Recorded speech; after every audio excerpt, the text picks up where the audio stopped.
فاسألوا أهل الذكر إن كنتم لا تعلمون۔ علماء و عوام میں حائل خلیج دور کرنے کی ایک منفرد کاوش۔ بسم اللہ الرحمن الرحیم۔ لجنۃ العلماء للافتاء فتویٰ نمبر 736 28 مئی 2022۔ سوال: میری شادی 2005 میں ہوئی۔ اس وقت میں کینیڈا میں اپنے چچا کے پاس رہتا تھا۔ ایک دن میری بیوی اپنے والدین کو ملنے گئی ہوئی تھی۔ میں ملازمت اور گھر کے حوالے سے کافی پریشان تھا کہ اچانک میری بیوی کا فون آیا۔ کچھ دیر میں نے بات کی، لیکن میں اس وقت پریشان تھا تو میں نے کہا میں سونے جا رہا ہوں، اب کال نہ کرنا۔ اس نے بار بار کال کی لیکن میں کال کاٹتا رہا۔ پھر اس نے چچا کے گھر والے نمبر پر کال کی تو میں اس ڈر سے کہ گھر والے بیدار ہو جائیں گے میں نے کال اٹھا لی اور کہا کہ اگر اب کال کی تو میں طلاق دے دوں گا۔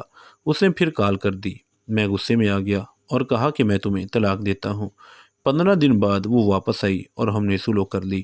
پھر ہم پاکستان آ گئے۔ یہاں بھی میرے پاس ملازمت نہیں تھی، میں اپنے والدین کے ساتھ رہتا تھا۔ پھر مجھے ملازمت مل گئی اور میری بیوی بھی ملازمت کرنا چاہتی تھی۔ مجھے پسند نہیں تھا لیکن وہ بضد تھی، جس وجہ سے ہماری لڑائی رہتی تھی۔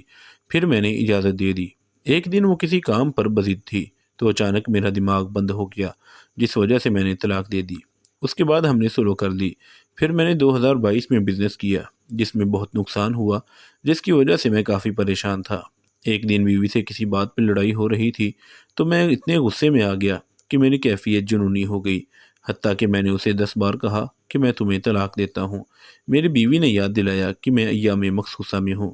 کچھ دن میرے پاس رہی لیکن اس کا کہنا تھا 3 طلاق ہو گئی ہیں، جس کی وجہ سے میں نے اپنے گھر والوں کو بلایا کہ اس مسئلے کا حل نکال لیں۔ انہوں نے بیوی کے ماموں کو بھی بلا لیا تو اس کے ماموں نے کہا آپ اسے 3 طلاقیں دی، اور میرے گھر والوں کا بھی دباؤ تھا تو میں نے 3 طلاقیں دے دی۔ پھر اس کے ماموں نے ایک تحریر لکھی کہ میں نے اسے 3 طلاقیں دے دی ہیں اور مجھے کہا کہ اس پر دستخط کرو۔ میں نے یہ جانتے ہوئے دستخط کر دیے کہ میں پہلے 3 طلاقیں دے چکا ہوں۔ حقیقت یہ ہے کہ میں اس کے ساتھ رہنا چاہتا ہوں۔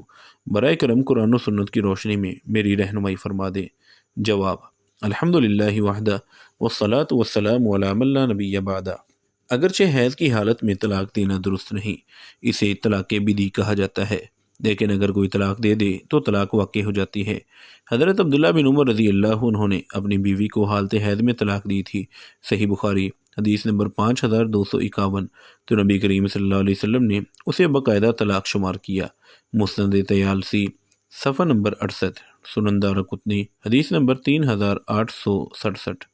سائل کا یہ کہنا کہ میں نے بہت غصے یا جنونی حالت میں طلاق دی، تو اس حوالے سے گزارش ہے کہ غصے کی 2 حالتیں ہیں۔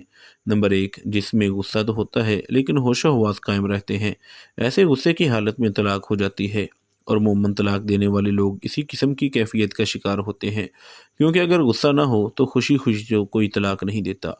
نمبر 2، وہ غصہ جو اتنا شدید ہو کہ جس میں حواس قائم نہ رہے، یعنی انسان کو یہ بھی پتہ نہیں چلتا کہ میں کیا کہہ رہا ہوں، تو ایسا بندہ مجنون کے حکم میں ہے، اور مجنون آدمی کی طلاق نہیں ہوتی، جیسے کہ رسول اللہ صلی اللہ علیہ وسلم نے فرمایا رفع القلم عن ثلاثة عن النائم حتى يستيقظ وعن الصبي حتى يحتلم وعن المجنون حتى يعقل۔ ابو داود حدیث نمبر 4402۔ 3 آدمیوں سے قلم اٹھا لیا گیا ہے، بچے سے حتیٰ کہ بالغ ہو جائے، اور سوئے ہوئے سے حتیٰ کہ جاگ جائے، اور مجنون و پاگل سے حتیٰ کہ صحت مند ہو جائے۔ اب یہ آپ نے غور کرنا ہے کہ طلاق دیتے وقت آپ کے غصے کی کیفیت کیا تھی۔ اگر تو پہلی حالت تھی تو طلاق ہو چکی ہے، اور اگر دوسری تھی تو پھر اس حالت میں دی گئی طلاق واقع نہیں ہوتی۔ اس میں بھی تیسری طلاق جو کہ آپ نے شدید غصے کی حالت میں دی تھی، اس کی آپ نے دوبارہ مجلس میں بیٹھ کر تصدیق بھی کر دی، اگرچہ وہ کسی کے کہنے پر ہی کی ہے، لہذا اس میں ہوش و حواس قائم نہ رہنے کا عذر نہیں دیا جا سکتا۔ مذکورہ سوال سے واضح ہوتا ہے کہ آپ الگ الگ مجلس میں 3 دفعہ طلاقیں دے چکے ہیں، اس لیے ہماری سمجھ کے مطابق پہلی اور تیسری طلاق تو بلا شبہ ہو چکی ہے، جبکہ دوسری کے بارے میں اگر آپ سمجھتے ہیں کہ اس میں آپ کے ہوش و حواس قائم نہ تھے تو پھر آپ کے پاس رجوع کا آخری موقع ہے، ورنہ تینوں طلاقیں واقع ہو چکی ہیں۔ جس کے بعد انسان کے پاس نکاح یا بلا نکاح کسی صورت رجوع کا حق باقی نہیں رہتا، الا کہ عورت کسی اور سے نکاح کرے اور پھر وہ خاوند فوت ہو جائے یا اپنی مرضی سے طلاق دے دے تو پھر عدت گزار کر وہ پہلے خاوند سے نکاح کر سکتی ہے، جیسے کہ قرآن کریم میں ہے فَإِن طَلَّقَهَا فَلَا تَحِلُّ لَهُ مِن بَعْدُ حَتَّى تَنكِحَ زَوْجًا غَيْرَهُ سورۃ البقرہ آیت نمبر 230۔ پھر اگر اس کو تیسری بار طلاق دے دے تو اب اس کے لیے حلال نہیں جب تک وہ عورت اس کے سوا دوسرے سے نکاح نہ کرے۔ یاد رہے اس ضمن میں بعض لوگ مروجہ حلالے کی تجویز دیتے ہیں جو کہ بالکل حرام ہے۔ جس طرح آپ نے بار بار طلاق دی ہے یہ غلط رویہ ہے، کیونکہ اگر انسان واقعتاً کسی کے ساتھ رہ نہ سکتا ہو اور سوائے طلاق کے کوئی حل نہ ہو تو ایک دفعہ طلاق دینا کافی ہوتا ہے۔ بار بار طلاق اور بار بار رجوع یہ شخصیت میں موجود عدم توازن کی علامت ہے۔ دنیا میں رہتے ہوئے مشکلات بھی آتی ہیں، ہر کام مرضی مطابق نہیں ہوتا، لہذا حالات سے تنگ آ کر خود کو مزید مشکل میں پھنسا لینا یہ کوئی سمجھداری والا کام نہیں۔ صحیح اقدام مشکل حالات سے نکالنے میں مدد کرتے ہیں، غلط فیصلے سے تو انسان مزید بحران کا شکار ہوتا ہے، جیسا کہ آپ کی صورتحال ہے۔ بہر صورت اللہ تعالیٰ سے توبہ استغفار کریں، گناہوں سے اعراض کریں، عبادات اور اذکار میں دل لگائیں تاکہ اللہ تعالیٰ آپ کے لیے کوئی بہتر راستے نکالے۔ ہم بھی آپ کے لیے دعا گو ہیں۔ وآخر دعوانا ان الحمد للہ رب العالمین۔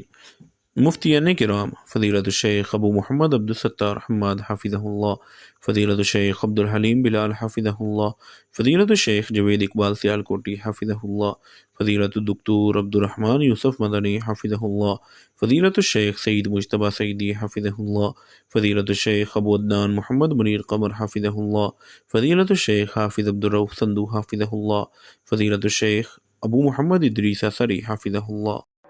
العلماء، علماء و عوام میں حائل خلیج دور کرنے کی ایک منفرد کاوش۔